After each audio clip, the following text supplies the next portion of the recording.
Ahora, siguiendo con el imperio del Tahuantinsuyo, vamos a hablar de la sociedad inca. Vamos a ver cómo se va a formar la sociedad inca. Y ellos tienen dos pirámides, que es la sociedad inca, del pueblo en general, de todo el pueblo inca, de todo el imperio, y también tienen una sociedad política. Vamos a ver la sociedad inca. A la cabeza estaba la realeza, donde estaba formados por quienes, por el inca y las collas. La colla, ¿quién era? La colla era esposa del inca. Y el auqui, ¿quién era? El auqui era el heredero del inca o el sucesor, supuestamente, del inca.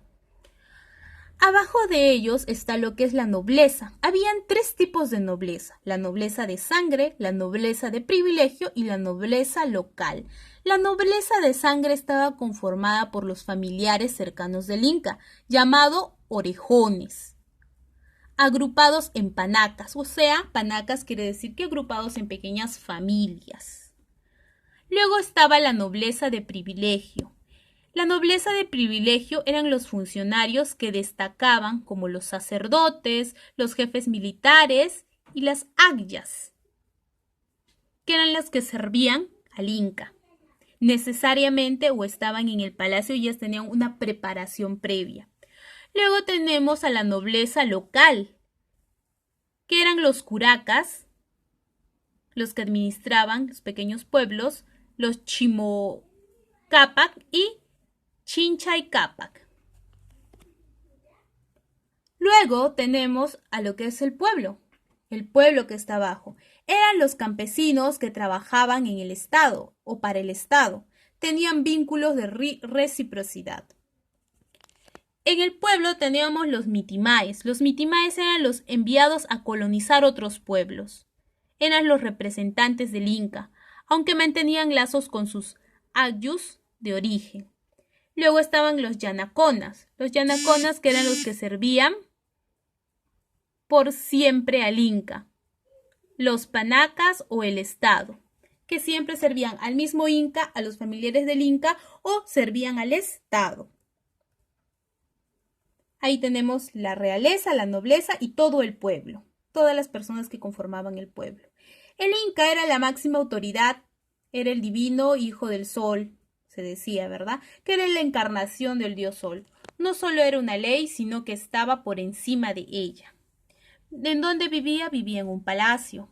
Que vestían las más finas telas y joyas del imperio, que mayormente eran bordados. Luego tenemos a la mauta, que eran los maestros del imperio. Enseñaban en los yachay huasis. Luego tenemos la nobleza de sangre. La nobleza de sangre que integraba por los familiares de los incas, ¿verdad? O las panacas, denominadas panacas, o los grupos de familiares o las familias de los incas, que eran propiedad del inca. La nobleza de privilegio estaba integrada por las personas que a criterio del Inca habían realizado una acción distinguida y eran ascendidas a la clase popular de la nobleza. Los sacerdotes que estaban en la nobleza de privilegio dentro, ellos ¿a qué se dedicaban? Al culto religioso. Y ellos vivían en los templos. Estaban presentes en la clase social privilegiada de la nobleza y ellos dirigían lo que eran las ceremonias. Aquí está el pueblo. El pueblo se dedicaba a la agricultura, la colonización y servicios del Inca, según su función, porque en el pueblo habían diferentes personas que tenían diferentes funciones, como los hatun runas. Los hatun runas conformaban la masa popular del imperio y se dedicaban a la agricultura.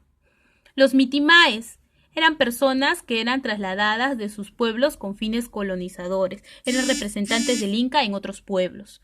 Luego tenemos los yanaconas, que eran los prisioneros de guerra, a quienes se les perdonaba la vida, pero a cambio de ello trabajaban toda la vida para el rey.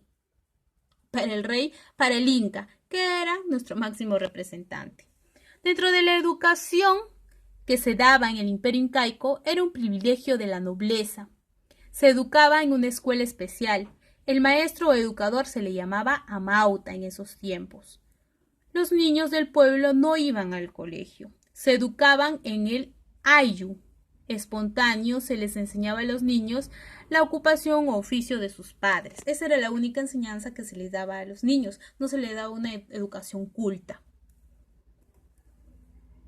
La civilización inca alcanzó gran esplendor a pesar de no conocer la escritura. Sin embargo, ellos, a pesar de no conocer la escritura, tuvieron un instrumento que se llamaba quipu. ¿El quipu qué era? Eran varios cordones amarrados que servían como lo que actualmente nosotros llamamos calculadora para poder llevar lo que son las finanzas de lo que era la administración económica. También dentro del imperio tenía la moral del incanato, que nosotros conocemos, ¿verdad? Amaqueya, Amasúa, Amayuya, que eran como las reglas del imperio. No seas ocioso, no seas ladrón, no seas mentiroso. Luego tenemos la organización política. Lo que habíamos visto anteriormente era la organización social, que estaba primero el Inca, la nobleza y el pueblo, ¿cierto?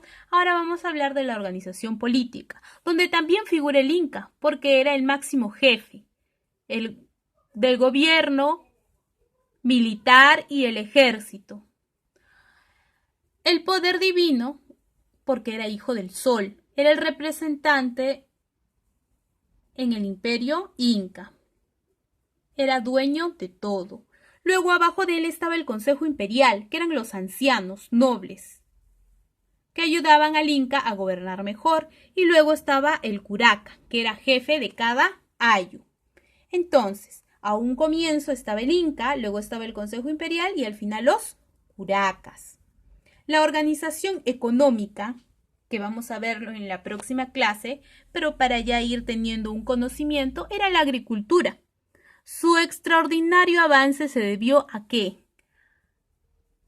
A la rotación de la tierra, al trabajo colectivo y obligatorio que se hacía en el imperio, a la irrigación. Vamos a ver que ellos inventan sistemas de irrigación, el empleo de andes, el uso de abono, el trabajo colectivo y la justa distribución de las tierras. Vamos a ver que en la organización social, en la clase que viene, van a tener diferentes sistemas económicos, sobre todo para lo que es la agricultura. Las llamadas la mita, la minca y el aini. Trabajos que se hacen para el Inca y trabajos que se hacen para el mismo pueblo. Recuerda que la agricultura es una o es la más importante fuente económica de los incas, que lo vamos a ver en la próxima clase.